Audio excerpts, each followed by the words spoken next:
bom dia! Estou aqui para o nosso devocional. Hoje, então, nós vamos ver a respeito do livro do profeta Miqueias. Então, aqui, Miqueias, ele foi um homem levantado por Deus, usado por Deus, para quê? Para falar ao povo, né? Para colocar ali diante deles as suas maldades, a corrupção, sacerdotes corrompidos, líderes corrompidos, né? Então aqui Deus ele vai usar ele, né, para dar essa palavra para que o povo se arrependa, anunciando, né, a destruição deles, a punição que eles iriam sofrer ali, né, por causa dessa desobediência, aonde os próprios líderes eles estavam levando o povo a fazer as coisas erradas. Se você ler os 4 capítulos de Miqueias, que também é um dos profetas menores, você vai ver aqui que é uma mensagem para os dias de hoje, aonde os líderes estão corrompidos, aonde no governo, né, no STF, enfim, né, por aí é muita corrupção, são muitas coisas erradas e isso Deus não se agrada.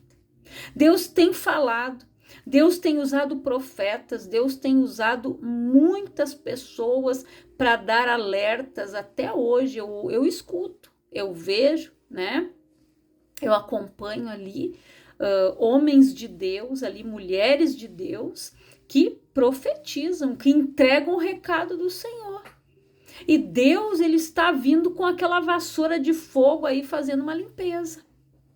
Porque tudo isso que está hoje aí está igual aqui, no tempo exato do livro de Miqueias aqui que foi escrito.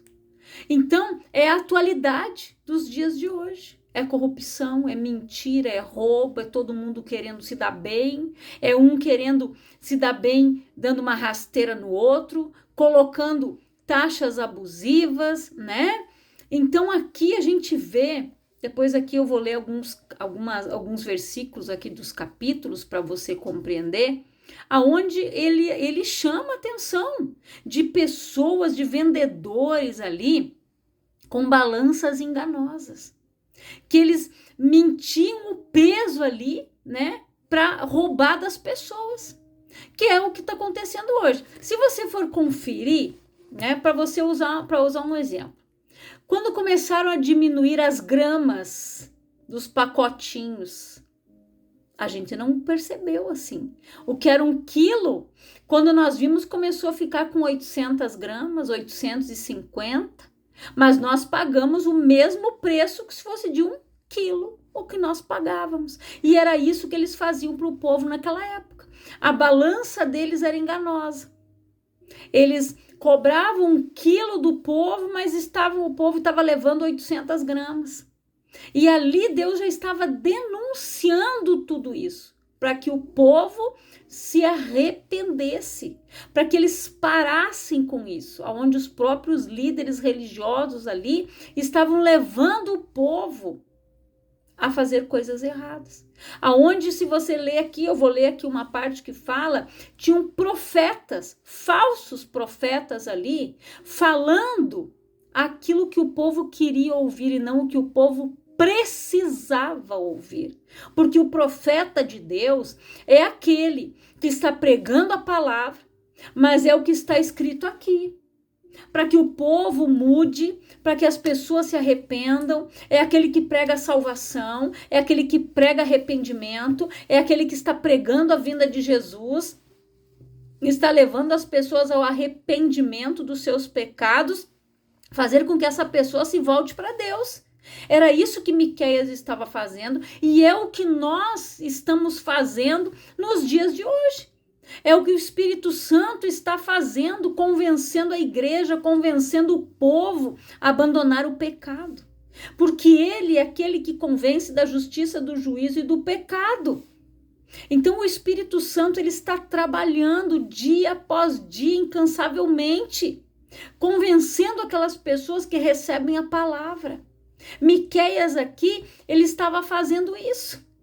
E nós hoje somos a boca de Deus, trombeta de Deus, como diz uma amiga minha, nós somos a trombeta de Deus, a nossa boca, ela está aqui para falar a palavra de Deus, para levar as pessoas ao Senhor Jesus, para levar aquelas pessoas que estão cativas a serem libertas, abandonar o erro, abandonar um vício, para aquela pessoa ser curada, ser liberta e ser abençoada.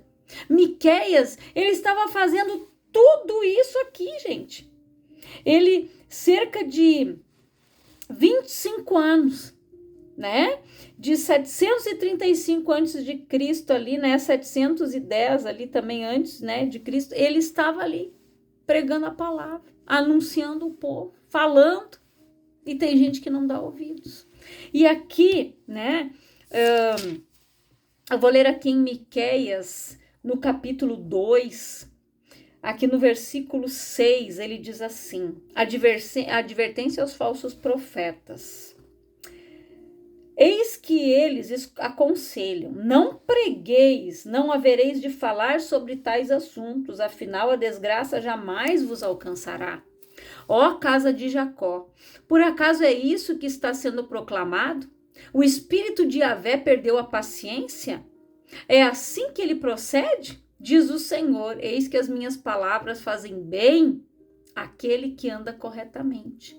Entretanto, ultimamente, meu povo se levantou como um inimigo da sua própria gente. Além da túnica, arrancais a capa dos que passam confiantes e orgulhosos, como quem retornam da guerra. Então, aqui, eu vou acelerar aqui, no capítulo 3, no versículo 11, Deus diz assim: vossos líderes ajuizam abaixo da influência de subornos, seus sacerdotes ministram visando lucro, e até os vossos profetas fazem revelações em troca de prata. E pior ainda, ousam apoiar-se no Senhor alegando: eis que Yahvé está no meio de nós, nenhuma desgraça virá sobre as nossas cabeças. Portanto, por causa de vós, Sião será arada como um campo, Jerusalém se tornará um monte de entulho, a colina do templo um matagal inútil. Então, olha o que Deus está anunciando aqui, usando esse profeta aqui, Miqueias, para alertar o povo. Aqui, o povo, gente, eles usurpavam dos pobres, eles deixavam mais pobres ainda. Eles enganavam naquelas balanças, eles estavam roubando, deturpando. A corrupção ali estava correndo solta. Entre os líderes, entre aqueles profetas que falavam que o povo queria ouvir, mas não que o povo precisava. E isso acontece ainda nos dias de hoje. Tem muitos pregadores que eles estão ali passando a mão na cabeça das pessoas, porque eles querem o templo cheio, mas eles não pregam arrependimento, eles não pregam sobre o pecado, eles não pregam, né, para que a pessoa venha se arrepender, confessar, abandonar, para que ela volte para o caminho.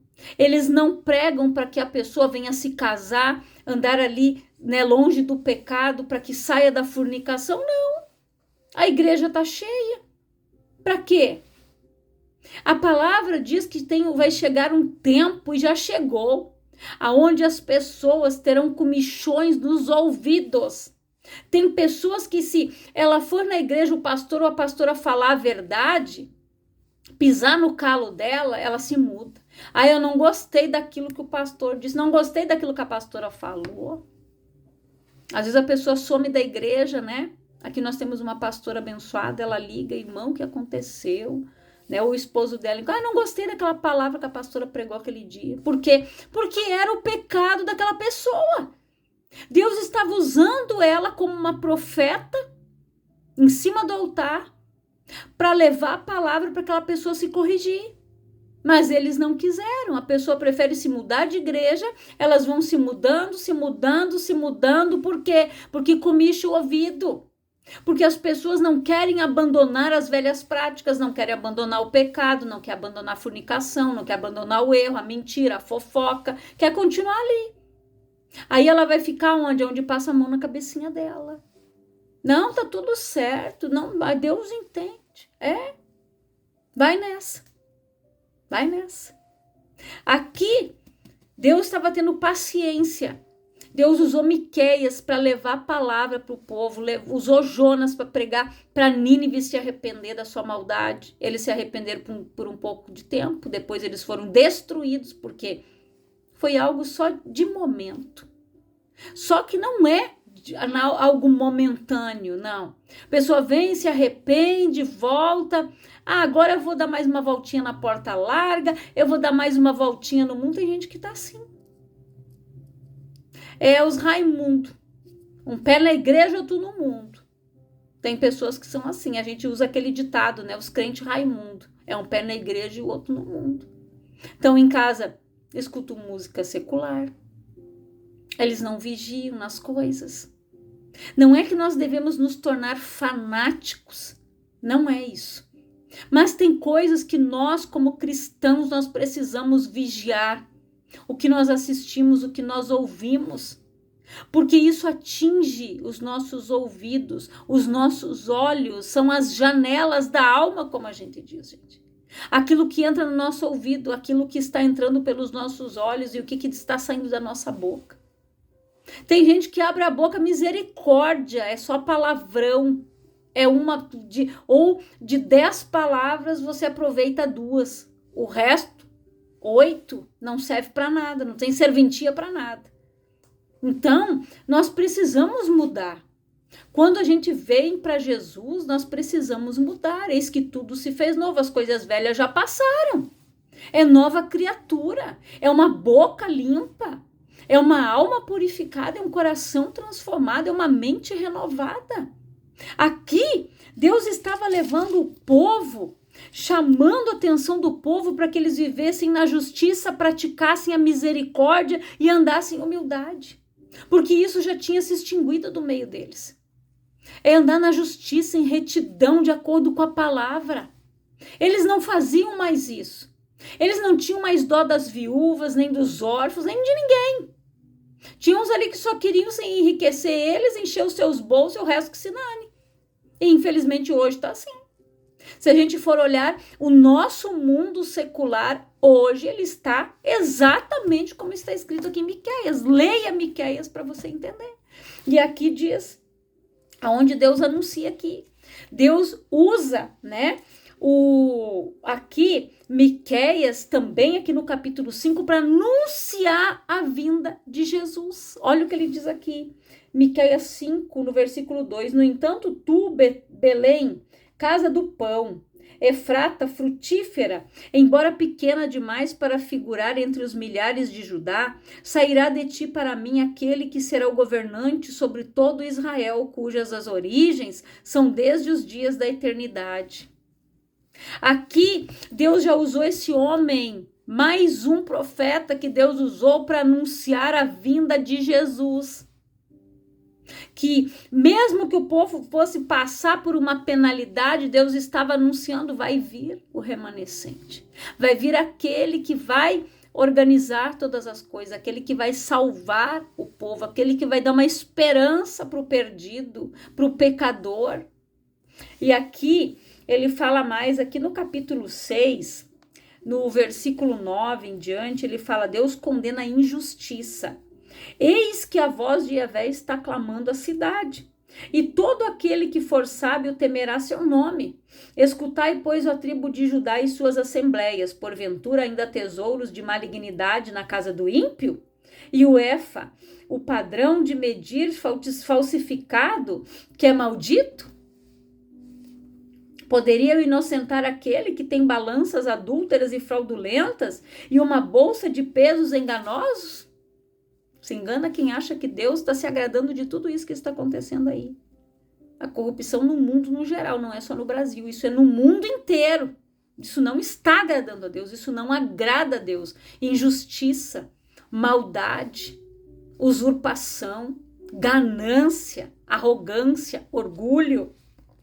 Pois os ricos que vivem entre vós na cidade estão cheios de violência. O seu povo é mentiroso e as suas línguas só falam enganos. Portanto, eu mesmo haverei de te enfraquecer, te ferindo e arruinando por causa dos teus muitos pecados. Tu comerás, mas não te saciarás, e continuamente estarás com fome. Acumularás os teus bens, mas nada conseguirás poupar. Eu te entregarei a espada. Tu semearás, mas não colherás. Pisarás a azeitona, mas não te ungirás de azeite. Pisarás as uvas, mas não beberás o vinho, porquanto tem desobedecido aos decretos do rei Onri e todas as suas práticas malignas da família de Acabe. Tem seguido as tradições deles. Por tudo isso vos entregaria destruição, o teu povo ao desprezo e à humilhação, sofrerás escárnio das nações. Acabe, aquele que foi casado com Jezabel, aquele que permitiu entrar o quê? A idolatria, a imoralidade sexual, né? Adoração a Baal, altares a Baal, sacrifícios, né? E Deus disse ali, vocês estão como eles. E o que aconteceu com Acabe? E o que aconteceu com Jezabel? Não ficaram impunes. E aqui, no versículo 7 aqui, do capítulo 7, Deus diz: contudo, quanto a mim, depositarei toda a minha confiança em Yahvé, o Senhor. Manterei minha esperança em Elohim, Deus, o meu Salvador. O meu Elohim, Deus, ouvirá minha oração. Aqui, né, Miqueias falando. No versículo 13, mas a terra será entregue à destruição por causa dos seus moradores, devido ao fruto das suas más ações. Más ações. E aqui eu quero ler com você uma oração que Miqueias fez, a oração pela misericórdia de Deus, aqui do versículo 14. Pastoreia, pois, o teu povo com o teu cajado, o rebanho da tua herança que vive à parte numa floresta em férteis pastagens no Carmelo. Permite-o pastar em Bazã e em Gileade como nos tempos de outrora. Sim, como nos dias em que deixaste o Egito. Ali eu te revelarei as minhas maravilhas. As nações verão tudo isso e se envergonharão, despojadas de toda a sua glória e poder. Colocarão a mão sobre a boca e sobre os ouvidos de tanto pavor. Lamberão o pó da terra como a serpente, como animais que se rastejam pelo chão. Sairão tremendo dos seus esconderijos. E virão à presença de Yahvé, nosso Elohim, Deus, com grande temor e tremor, e tomadas de medo te reverenciarão. Quem és, pois, comparável a ti? Deus que perdoas todos os pecados e não mais relembra a transgressão do remanescente da tua herança? Eis que tu não permanecereis irado para sempre, pelo contrário, teu prazer eterno é demonstrar teu amor. De novo terás compaixão de nós, pisarás as nossas malignidades e atirarás todos os nossos pecados nas profundezas do mar. Mostrarás a tua lealdade a Jacó, o teu amor misericordioso a Abraão, conforme assim prometeste sob juramento aos nossos antepassados na antiguidade. Olha a oração dele. Ele disse, né? Quem é comparável a ti? Que eis que tu não permanecerás irado para sempre, pelo contrário, teu prazer eterno é demonstrar o teu amor. E o que Deus fez quando mandou Jesus morrer naquela cruz? A palavra diz o quê? Que Deus amou o seu único, que Deus amou o mundo de tal maneira que mandou o seu único filho unigênito para que todo aquele que nele crê não pereça, mas tenha vida eterna. Deus, ainda, né, na sua infinita misericórdia, mandou Jesus morrer lá naquela cruz por nós, pelo seu amor. O amor de Deus nos constrange, aonde nós nem somos merecedores do sacrifício de Jesus, do amor de Deus. E Deus tem misericórdia, Deus tem compaixão da gente. Deus está dando a oportunidade para que o povo se arrependa. Tem muitas coisas que estão acontecendo no mundo e as pessoas não estão acordando. Por quê? Aqui nós tivemos uma enchente terrível. Mas do que isso? Idolatria, imoralidades, muitas coisas. Aqui no sul, infelizmente, tem uma cidade que eles ergueram uma imagem para o capeta e um templo para Satanás. Exatamente. Aí, quando acontecem as coisas, daí Deus é culpado? Não. Isso já é falado lá há mais de 2000 anos atrás, mas o povo continua fazendo todas as coisas erradas. praticando idolatria, praticando imoralidade, se afastam de Deus, buscam seus próprios deuses, buscam seus próprios interesses, é ganância, arrogância, soberba, avareza e por aí vai.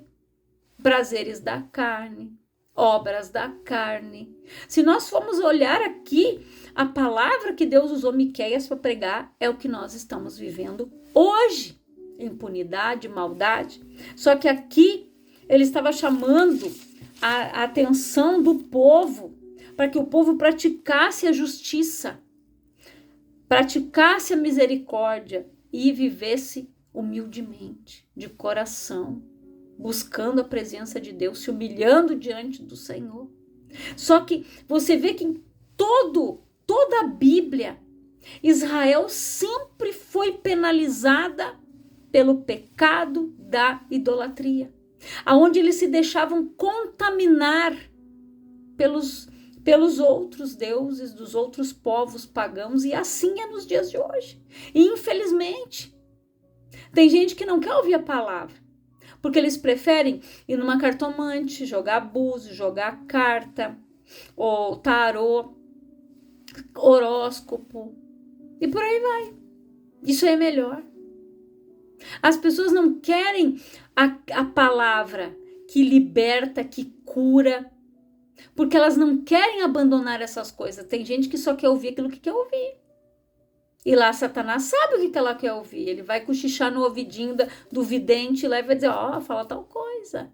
Vai engano, porque sempre vai aparecer ali, tem uma mulher dando em cima do teu marido, tem um homem assim, tem assado. Sempre vai ter algo para que a pessoa vá lá e gaste o dinheiro dela, o quê? Fazendo algo para desmanchar, algo para fazer o mal para o outro. Eles induzem as pessoas a fazer trabalhos para matar alguém, para fazer o mal para alguém, para destruir um casamento. Quem é que faz isso? Quem é que veio para matar, roubar e destruir? Satanás. Eu sei o que eu estou falando, porque antes de eu conhecer a palavra de Deus, a gente ia nesses lugares, a gente praticava essas coisas. Ainda bem que a graça de Deus chegou na minha família, chegou na minha casa. A bênção de Deus chegou até nós. A misericórdia do Senhor nos alcançou. Porque é só pela misericórdia de Deus. Quando a gente para e a gente pensa o que a gente fez, aonde a gente ia, as coisas que a gente praticou, a gente só diz, Senhor, me perdoa, misericórdia. Como é que Deus, ainda que olhava para a gente, a palavra diz que ele olha para nós, ele abomina o pecado, mas ele ama o pecador.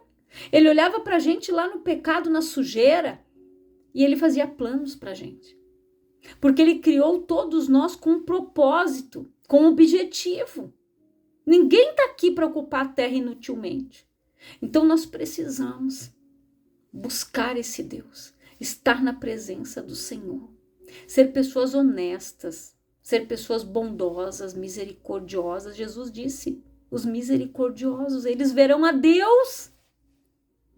Quanta gente não tem misericórdia de ninguém. Quanta gente avarenta. Não dá um pão para alguém. Não dá. Avarentos não vão herdar o reino de Deus. A gente conhece casos de pessoas que têm contas recheadíssimas no banco. Compra uma banana, uma maçã, um pão. Às vezes come até aquela fruta que está estragando para não botar no lixo, daí passa mal, vão parar lá no hospital passando mal. Porque a avareza não pode botar no lixo aquilo ali. Come algo estragado. Por quê? E isso, infelizmente, acontece. Assim, tem a palavra fala, os avarentos não vão herdar o reino de Deus. Não é só os avarentos. Lê ali, lá em Gálatas 5. Lê Apocalipse ali que eu já li. Os cães, os idólatras, os feiticeiros, os mentirosos, todos os mentirosos, e vai falando ali, está escrito aqui. Tem classes de pessoas que não vão herdar o reino de Deus se elas não se arrependerem. A essas que praticam tais maldades, iniquidades, não vão herdar o reino de Deus. Então, guarda esta palavra no teu coração, faça uma reflexão dela, ore pelo nosso país, ore pelo teu estado, porque eu sei que aqui tem outras pessoas, tem muitas pessoas que são de outros estados, não são só aqui do Rio Grande do Sul, né? Mas que você ore. Ore pelo nosso país, que você ore pelo teu estado, para que Deus tenha misericórdia, para que essas pessoas se arrependam. A palavra diz que feliz é a nação cujo Deus é o Senhor. Que aquele povo que se chama pelo meu nome, se ele se humilhar e clamar a mim, eu sararei a sua terra. Confessar o pecado, Deus vai sarar a terra. Nós precisamos orar, nós precisamos confessar o pecado do povo, como Daniel fez na Babilônia. Daniel pediu misericórdia e perdão para Deus pelo pecado do povo, pelo pecado dos antepassados, e é isso que nós temos que fazer, pedir perdão a Deus. Quando aconteceu aquela enchente aqui no sul, eu comecei a orar, digo, Senhor, perdão pelos nossos pecados, perdão pelo pecado do povo aqui do Rio Grande do Sul, pecado de idolatria, de imoralidade, de maldade, Pai, iniquidade, corrupção. Tenha misericórdia, Senhor, que inocentes não venham pagar o preço por estas pessoas que praticam tais práticas. E é o que nós temos que fazer, clamar, orar, interceder, buscar. Abençoar o nosso país, abençoar o nosso estado, a cidade que a gente mora. Não é amaldiçoar, não é falar mal dos líderes que estão ali, não, gente. É para orar por eles, para que eles mudem o coração, para que mudem os seus pensamentos, para que essas pessoas se arrependam. Não é para criticar e não é para falar mal de quem está no governo, não, é para a gente orar por eles. A palavra fala que nós temos que orar pelos nossos governantes, é orar, abençoar, para que faça um governo abençoado, para que Deus mova o coração deles, para que tire a corrupção. Então ore nesse sentido. Eu quero orar por você, Pai, em nome de Jesus. Eu oro por todas estas vidas, Senhor, que ouvem a Tua palavra, que este povo se converta, que este povo volte ao Senhor, Pai, que eles possam estar abandonando a maldade, a imoralidade, a mentira, o engano, a feitiçaria, a bruxaria, a magia negra. Essas pessoas, Pai, que praticam a maldade, que ainda batem em portas erradas, Pai, que a Tua graça, a Tua misericórdia alcance essas vidas, Senhor, como um dia me alcançou, como um dia alcançou cada uma dessas pessoas que estão ouvindo esta palavra, que o Senhor esteja abençoando, Pai, estas vidas, abençoando o nosso país, abençoando o meu estado aqui e o estado de onde elas estão, Pai, orando também neste momento, que o Senhor esteja abençoando o estado onde essa pessoa mora, a cidade onde eles moram, que o Senhor esteja abençoando, Pai, aonde nós moramos, que o Senhor esteja provendo, abençoando a vida desses líderes que estão aí, que eles possam fazer um bom governo, Pai, que eles sejam abençoados, que sejam dirigidos pelo Senhor, que esse povo venha se converter da corrupção, do seu mau caminho e que se voltem para o Senhor, Pai, porque esta nação é Tua, Pai. A bênção esteja sobre nós, Pai. Eu te peço perdão pelos pecados do povo brasileiro,